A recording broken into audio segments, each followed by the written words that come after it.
Obviously, we're all concerned with the future, and we're all, I suppose, nervous and embarrassed in a way at the amount of consumption and the lack of thought. And we're all guilty in a sense, and of course the building business is a major contributor, or perhaps the major contributor to global warming. So I think what people have and what they build is really, really important. But I think as architects, of course nowadays you think, before you do anything, you think about sustainability.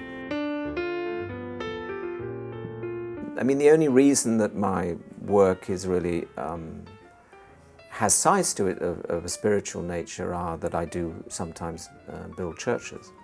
And there, part of the brief is to make a place which people feel comfortable in, but comfortable in to pray or to be nearer to God. And so that you work hard to make an atmosphere which is spiritual.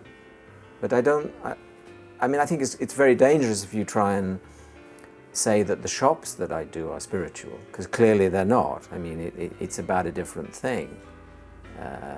In a way that you use the same things to make a shop in the sense that you use material and you use light and you use proportion and scale and all these things. And of course, I mean, I come from a Christian, Protestant, kind of Methodist background from Yorkshire. Well, I think if you're asked to design something for an exhibition or as an inspiration, obviously as an architect you quite like to do buildings. And it's quite nice to experiment with a building that you couldn't, you know, that has one single function in a sense. And I've always been drawn to very, very early, both Neolithic stone buildings, you know, in Scotland, which go back 5,000 years, but also more sophisticated ones there are in Ireland, which are very simple huts, really, built of stone, without using glue or mortar, so that the stones are built in an arch. And they have a single function. I mean, it's just an oratorium, it's a tiny church. But it's one material inside and out. It has one function, very simple, understandable shape. You know, we are living in a different kind of society, but you know, everyone says the same thing, that the increased you know, the increased standard of livings and the economy being richer